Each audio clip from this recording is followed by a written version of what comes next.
The story begins by explaining that every 1,000 years, the gods gather in Valhalla to decide the fate of humanity. Another one of these meetings is now underway to decide whether humanity is allowed to live or not. They all take into view that humans have destroyed planet Earth's lands and seas, so they all voted to get rid of mankind. But just before the verdict was passed, one of the 13 Valkyrie demigods named Brunhilde has an offer for the gods. She suggests to solve the matter in a different way and proposes Ragnarok, a one-on-one battle between humans and gods. Each side selects 13 champions, and if humanity wins 7 of the rounds, the gods will give humanity another 1,000 years to live. All the gods laugh considering how much stronger they are to humans, but they end up agreeing with Brunhilde's idea. Brunhilde is the representative of humanity.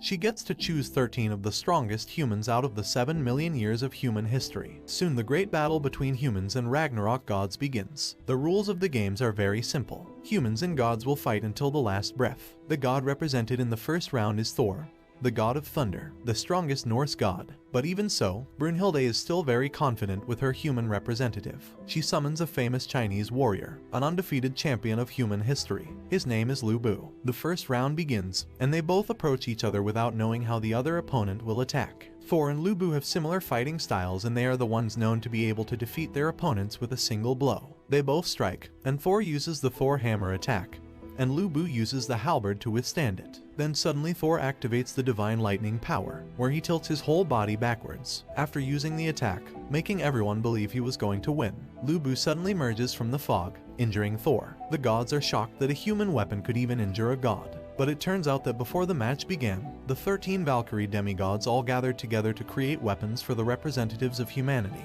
The demigods transform themselves into weapons for humanity to use against the gods. They are known as divine weapons. Lu Bu is using the 4th Valkyrie known as Randris, who possesses the power to break a god's armor. Lu Bu then uses the divine weapon to destroy Thor's glove armor. After that, a thumping sound is heard from within the hammer. Thor uses the gloves to seal his full power and prevent Thor from crushing his own hammer. After he removes his gloves, Thor is now getting serious, as he uses his full strength to throw the hammer at Lu Bu. But Lu Bu dodges it and counterattacks. After, the hammer returns to Thor, but once again he dodges it. However, the return of Thor's hammer is necessary, as he needs this to happen so he can activate the skill known as the Gerod's hammer. He uses the Gerod, and a huge explosion occurs. Then all the gods are stunned, as there should be no way Lu Bu would be able to survive. But Lu Bu blocks his attack. But even though he blocks it, this time Lu Bu broke his legs, as the human body can't withstand that much pressure. And this is one of the reasons why humans can't defeat gods. At this moment, all hope for humanity is lost, and even Lu Bu thought his time has come. Then suddenly, Red Hair, Lu Bu's horse, appears on the battleground. He struggles because of his injured legs, but somehow manages to get on the back of Red Hair. He approaches Thor with his ultimate and final technique, which he developed over several decades of training. The crowd are cheering for Lu Bu as he goes in for his final attack called the Sky Piercer, while Thor throws the hammer with all his might. But Lu Bu's power is unmatched against a god, and Thor is shown victorious. However, even after being defeated, Lu Bu is still happy of the outcome because he finally challenged a worthy opponent. His army charge onto the battlefield and scream out at Thor to end them so they can reunite with their lord Lu Bu, now that he's gone. So Thor answers their wishes and they all get wiped out by the hammer. And now mankind is one step closer to extinction. Brunhilde, the representative of humanity, decides to summon the next human, who has a special code next to their name. This will be the champion in the second round. As he appears, all mankind recognize exactly who it is. He's the one who hates the gods the most throughout human history. It's the one and only original ancestor of mankind, Adam.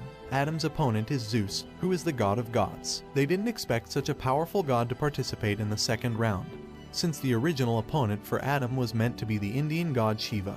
But at the very last second he was swapped with Zeus, thus making Brunhilde very worried. Adam then enters the battlefield with confidence and doesn't care about who he's facing. Then Zeus appears with a very dominating aura, and uses his power to boost his physique. Before the round starts, Regin Leaf, the 7th sister of the Valkyries, offers herself as Adam's weapon. They combine souls, and the people are shocked when they see Adam's weapon, which is an iron fist, or knuckle dusters, which he can use to defeat the oldest god in the universe. Zeus is the first to attack, and he unleashes a punch at the speed of light, but Adam simply dodges it, which infuriates Zeus. Then Zeus uses even more power and does the meteor jab technique. But even so, Adam still manages to easily dodge all his combo attacks. But then Adam strikes back using the same moves as Zeus. He does this by using his special ability called Eyes of the Lord. The gods created Adam as a perfect reflection of themselves, so Adam is able to copy any moves the gods use against him. Adam is winning the fight so far by striking Zeus with his own powerful attacks. Suddenly, Zeus changes his approach of attack from punching to kicking. He uses the kick against Adam, but Adam once again dodges this and uses this move to knock down Zeus. Zeus starts to get angry and uses his final attack, something he learned from his father when he was a young god, which is to stop time entirely, and we see that everything stops moving. This is the divine power which defies all the laws of time. But to everyone's surprise, it was actually Zeus who got knocked down. Everyone is shocked after seeing the scene. Just now, Adam's divine reflection power is too great. Everyone thought this round ended with a victory belonging to Adam. And while humanity were rejoicing, Zeus all of a sudden stands back up, but in anger. Zeus starts getting serious, as for the first time in millions of years, someone has forced Zeus to bring out his final form, known as Adamas, but this form is limited as he can only be in it for 12 minutes. Zeus actively attacks, but Adam uses Eye of the Lord to copy him in this form, and uses Zeus's power to counter-attack. It looks like Adam is going to be the winner, but Adam's eyes are starting to get overheated, because he's using the Eye of the Lord skill for too long. And for Zeus, every strike he does while in this final form carries an enormous amount of power. So Zeus is also having a hard time, because his body is starting to reach its limit of endurance. The spectator Loki notifies everyone that this is now a battle of time, to see whose power will run out first. After delivering another punch, Adam's eyes are now completely blind. Taking this opportunity, Zeus counter-attacks his power. Adam tries his best to defend because he couldn't see anything, and Adam takes a massive hit from Zeus. While all of humanity is in despair, a voice calls out to Adam. And at the last moment, the father of all of mankind is still determined to protect all of his children. It was a miracle seeing Adam get back up and continue the fight, being in his condition. After Zeus takes another punch from Adam, Zeus collapses, but everyone realizes that Adam is standing completely still. Everyone thought that Adam had won, but it turns out that Adam had already taken his last breath moments ago when he went blind. But even after his death, his soul lived on and continued to fight on for his children. Zeus was claimed the winner in the second round. So after 2 matches, 2 humans and 2 Valkyries are dead. Humanity must win the third round. At this moment, Brunhilde received word that the god Poseidon will be the opponent in the third round. Poseidon is the brother of Zeus, a god known for being the most brutal, and he's the ruler of the seas. Brunhilde was finding it hard to select the right person for the third round. And just then, an old guy walks in saying he would represent mankind. His name is Sasaki Kojiro, also known as the greatest loser in history. Even in death, he continued his path to becoming the greatest swordsman. When Kojo draws a sword, everyone is shocked to know that he reached the highest level of a swordsman. He's the number 1 under the sun. The match began, but both of them are just standing still. Kojiro is wielding Mono Hishizo, the divine weapon formed by the Valkyrie Volund, the second sister of the Valkyries. Poseidon wasn't even looking at Kojiro, because he considers himself far more superior than him.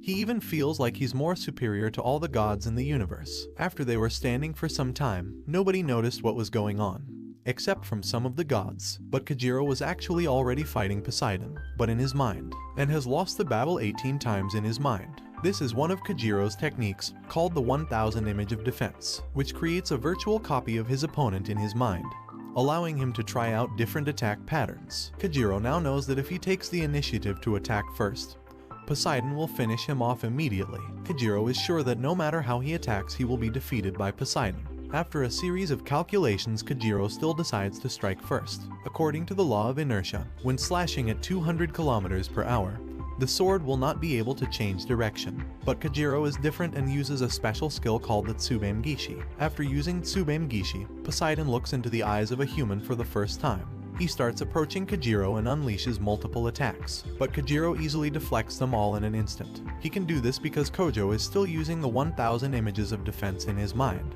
so he's able to see all of Poseidon's moves. At this moment, Poseidon starts whistling. This attack is so fast that Kojiro can't react in time. At this moment, Poseidon has a smug look on his face and says, "What's wrong? I thought you were able to read your opponent's moves." Poseidon uses the Emperor Tidy attack on Kojiro. The gods are still shocked at Kojiro's defenses. They can't believe an ordinary person can get to a level comparable to a god. Kojiro can block all of Poseidon's attacks at the speed of light. Suddenly, Kojiro takes the initiative to counter-attack, and after a fast sword slash, Kojo then reverses his sword hand. It is a secret technique, but it is completely useless in the face of Poseidon's overwhelming power. Poseidon broke the sword in half and mankind lost all hope. We then get a quick flashback scene of Kojo fighting the last opponent he faced.